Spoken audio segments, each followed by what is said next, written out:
वो तकलीफ किसको समझ में आएगी। मीरा भाई कहती है कि रैन दिवस मुझे नींद ना आवे, भावे अन्न न पानी। अब रात और दिन उन्हें नींद नहीं आती, पानी और खाना अच्छा नहीं लगता। ऐसी पीर बिरह तन भीतर, अंदर ही अंदर वो सुनकती है, दर्द होता है। बाहर किसी से कहूं मुझे दर्द हो रहा, तो बुखार हो तो समझ में भी आ जाए कि शरीर गर्म है, लेकिन अब अंदर की पीर को कौन समझे। और पीर का तो दर्द का कोई स्वरूप होता नहीं है। कोई आदमी किसी महात्मा के यहाँ गया, जब नहीं मानता था तो एक डंडा उठाया, जोर से मारा तो चिल्ला पड़ा, भाई तुम क्यों चिल्लाए? कहे दर्द होता है। तो दर्द का क्या रूप, कहाँ है दर्द, दिखाओ। तो दर्द का तो कोई रूप है नहीं, वो अंदर ही अंदर सुलगते हैं। ऐसी पीर बिरह तन भीतर जागत रेन बयानी, खोजत फिरो भेद बा घर को कोई न करत बखानी। मैं खोजता हूँ कि मुझे प्रीतम कैसे मिलेगा, मालिक का दर्शन कैसे होगा, लेकिन कोई बताता ही नहीं। किससे कहा कौन सुने, कोई सुनता ही नहीं। तो जिसको मालिक के दर्शन की तरह बिरह है, उसके पीर दर्द को कौन जाने। यहाँ कोई पड़ा हुआ क्यों पड़ा है, कोई धन के लिए तो पड़ा नहीं है।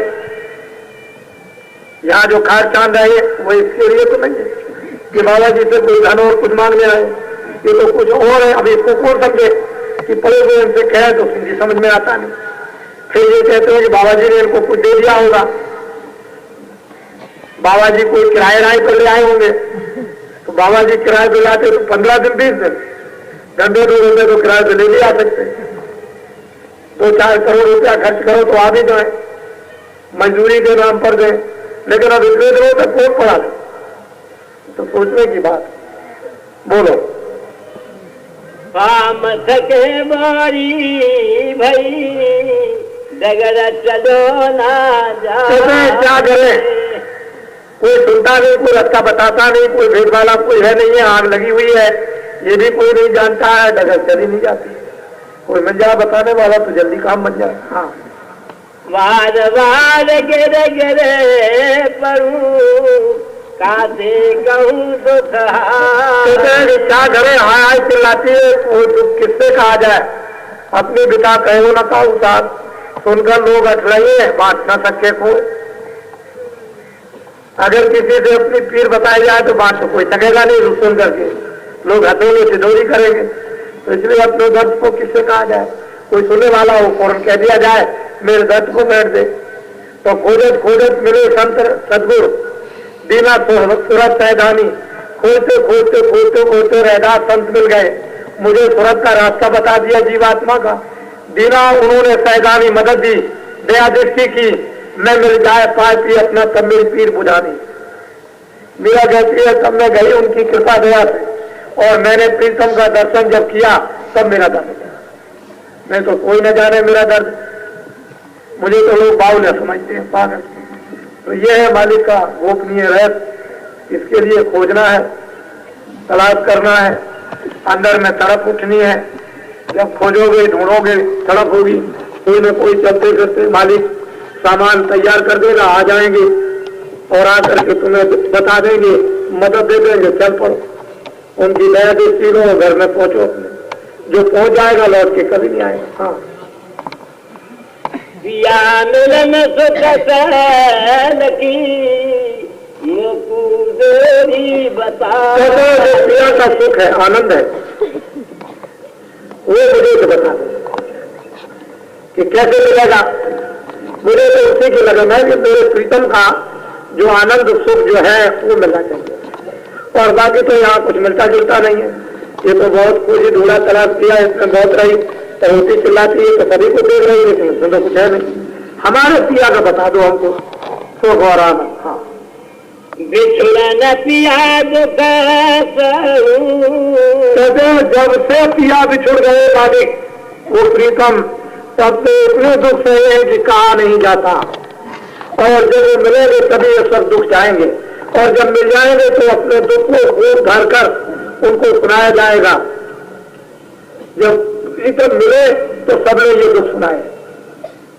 बोलो। बिछुड़न पिया दुख सुख कहूँ काशी कहूँ सुनाए। जब सुधिया में पिया मिलन की तन मन चित्ता कोला। जब याद आती है प्रीतम के दर्शन की मिलने की तो ये तन और मन दोनों अकड़ा जाते हैं, व्याकुल होते हैं। तो संसार की तरफ से कुछ अच्छा नहीं लगता। संसार एक उदासीन मालूम होता है, कुछ है। जब ये दशा हमारी पक जाती है तो सब कुछ जल्दी बन जाता है। सारा मसाला, सारा सामान, शील, क्षमा, संतोष, दया, विवेक, और जैसे ही तड़प हुई तो काम, क्रोध, लोभ, मोह, अहंकार पता नहीं किधर चले जाते हैं। क्या बेहोशी उन पर आ जाती है, ये फिर उठते ही नहीं है। शील, क्षमा, संतोष, दया, विवेक, ये सखियां सूरज का, जीवात्मा का फौरन साथ देती।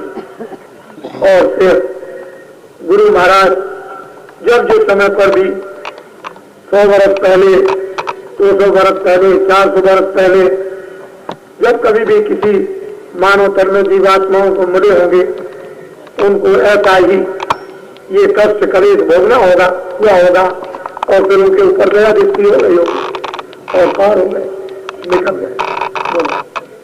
ऐसा को वादेश को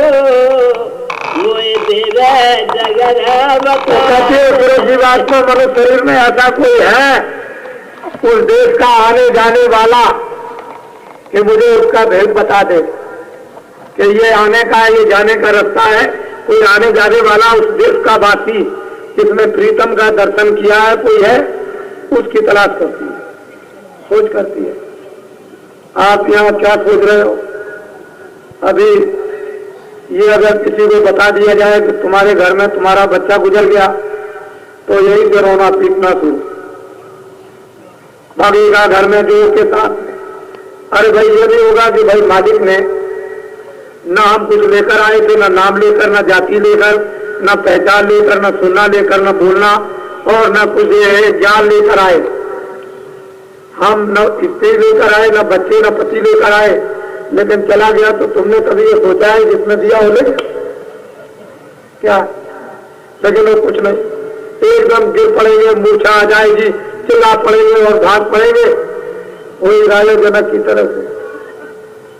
उनका तो महल जल रहा, महात्मा जी से ज्ञान गोष्ठी हो रही, सिपाही खबर दे रहे कि चारों तरफ शहर की आग लग गई। वो अपनी ज्ञान गोष्ठी में लगे, कहने शहर में आग आ गई। ज्ञान गोष्ठी में लगे, कितने मकान जल गए। अरे सरकार, आप ज्ञान गोष्ठी में लगे, महल जलने जा रहा। उसके बाद में महल में आग लग गई। महात्मा जी को याद आ गई कि दरवाजे में कमंडल छोड़ आया, मेरा कमंडल जलने वाला है। तो महाराज में अभी आता और भाई तुम बैठे रहो, मेरा राज और मेरा महल ये सब जलने जा रहा, तुमको अपने कमंडल की पड़ी है। तुम्हारा तो खाली कमंडल जलेगा, मेरा सारा महल जलने जा रहा, तुम बैठे तो यही रहो। तो असली बात यह है कि हम लोग ये बात अगर समझ लें कि मालिक ने ये चीजें दी, अगर वो ले जाए तो ये कहेंगे भाई उसकी मर्जी, उसकी इच्छा। रोना पीटना क्या है? उसने दिया, देखिए इसको कहते हैं ज्ञान। जिसने दिया उसने, हमने उसकी सेवा की, उसने मेरी सेवा की। जब समय आ गया तो ले गया अपनी चीज ले गया। शरीर तो नाशमान था, अरे तो तुम किसके लिए रोते हो? जीवात्मा के लिए तो रोते हो, शरीर के लिए तो शरीर ये पाओ, चाहे इसको घर में ले जाओ, इसको जला देखेगा। अरे भाई जब बुरे आती है, जब तन तड़पता है, आग लगती है, तो जिंदाई में क्यों नहीं इसको मुर्दा कर देते हो? तो जल्दी प्रीतम मिल जाए। अगर जिंदा में इसको मुर्दा बना दो तो फिर क्या देर लगती है? वो तो कहते हैं भाई है कोई ऐसा आने जाने वाला जो मुझे बता दे, तो बन जाएगा सामान। वो आ जाएंगे, मिल जाएंगे और फिर बता देंगे और जिंदगी में काम बन जाएगा, तो जिंदगी में मुर्दा हो जाए। जीवन मृतक हो रहो तदो कलक की आस, समरा सदगो रक्षक मत पावे तो जीते मर जाओ, संसार की आस को दे दो, समरस गुरु रक्षक है, कभी दास को तकलीफ नहीं। तो इसलिए समय ज्यादा होगा और आप ये कार्यक्रम देखते झुंड बना करके जो चला रहे हो उसमें विचार विमर्श हो रहा। आप लोग जो 11-11 आदमियों की टोलियां हैं, उसी तरह से अपने अपने जिले गांव गांव गांव में बना ले। 11-11 आदमियों की टोलियां बनाना बहुत जरूरी है। उसकी आपको छोटी छोटी किताबें कापियां मिल गई। कोई ऐसा नहीं व्यवस्था से जो निर्माण हो रहा उसी तरह से चलने दें। ये राजनीतिक निर्माण नहीं है, ये धार्मिक निर्माण है। कोई आदमी ऐसा न समझे कोई राजनीतिक निर्माण, धार्मिक निर्माण है। धार्मिक निर्माण का आप काम करो, वो धार्मिक निर्माण सत्य का, धार्मिक निर्माण सेवा का, धार्मिक निर्माण प्रेम का, धार्मिक निर्माण एक दूसरे के आदर सत्कार का, जरूरत वक्त एक दूसरे के काम का। ऐसे आप निर्माण की व्यवस्था आपको करनी। धोखेधड़ी, बेईमानी, लूट और पाट की, गाली गलौज की नहीं, कोई स्वार्थ सिद्धि की नहीं है। ये तो इसके हमेशा आप इसको ध्यान में रखें। कोई भी आदमी ऐसा ना सोच बैठे कि जैसे कि वो निर्माण हो रहा, जैसे लोगों ने अभी आपके सामने एक निर्माण का नक्शा दिखा दिया। उन्होंने कहा कि नहीं देखो ये प्रजातंत्र है। उसके बाद में अभी इमरजेंसी लग गई। उसके बाद में फिर 5 साल से 6 साल बढ़ गए।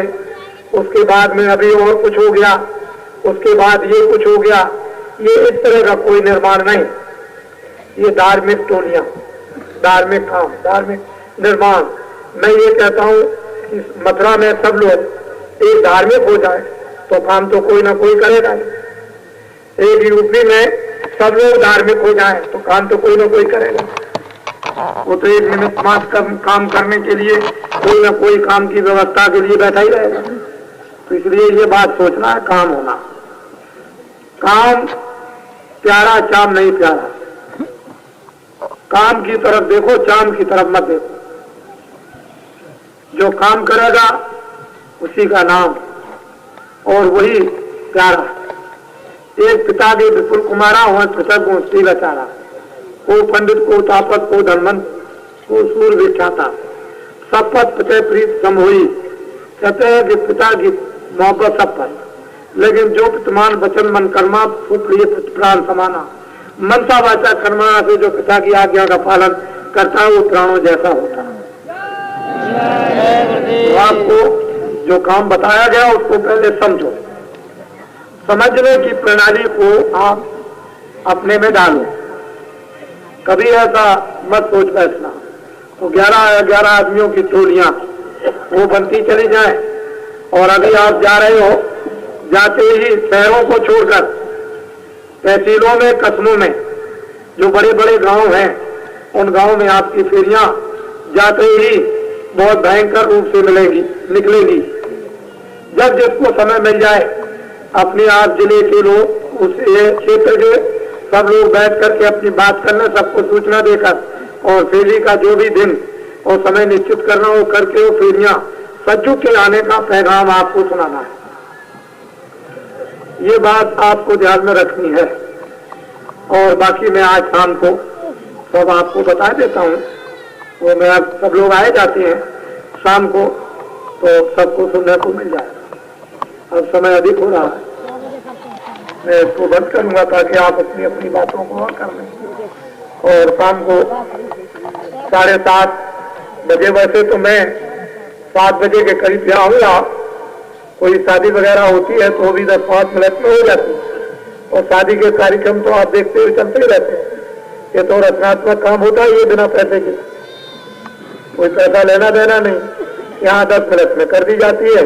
उसके बाद में आपको भी छुट्टी मिल गई, आपको भी लड़का और लड़की अपने एक दूसरे को लेके चले जाए।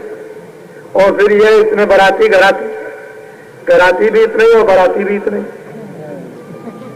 दोनों एक ही काम करते हैं। घर का भी काम करते हैं और बारात का भी काम करते हैं दोनों। फिर ये समय किसको मिलता है कि कितने लाखों के बीच में लोगों का ये सब एक कार्यक्रम रचनात्मक हो संबंधों का, तो ये बहुत बड़ी चीज होती है। तो वो मैं 10-5 मिनट पहले आकर करा दूंगा, लेकिन सत्संग 7:30 बजे प्रारंभ होगा और जितनी देर तक कहूंगा वो आपके सामने। और आज शाम को सुनने के लिए सब लोग बिल्कुल तत्पर रहो। जैसे ही आपको ये आवाज मिले वैसे ही आप चल दो। और सेवादार सब जगह पर अपनी अपनी सेवा ड्यूटी में चारों तरफ रक्षा ड्यूटी में लगा दें ठीक से।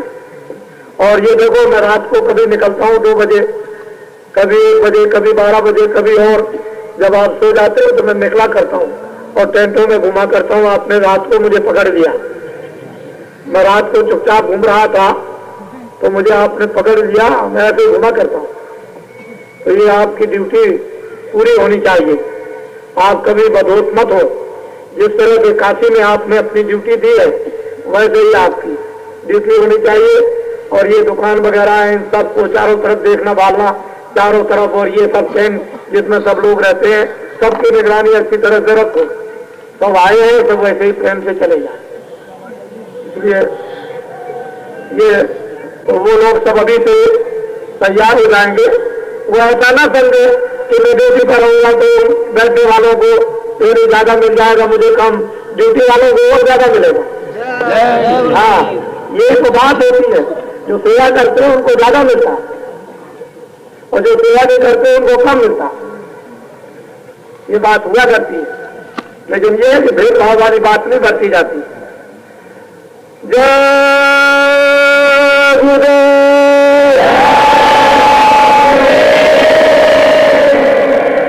अच्छा ये बताओ, आपके यहाँ सूखा पड़ा है?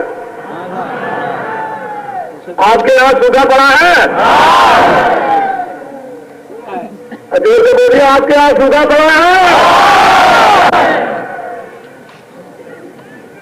ये देखिए, ये लोग सूखा पड़ा है, ये सूखा पड़ा हुआ है। और सुबह का, दोपहर का, शाम का जो ये आवाज निकलती है, ये तो बड़े बड़े लोगों को यहाँ सुनाई चाहिए कि ये क्या कह रहे हैं। अरे आपके देहातों में सूखा पड़ा है?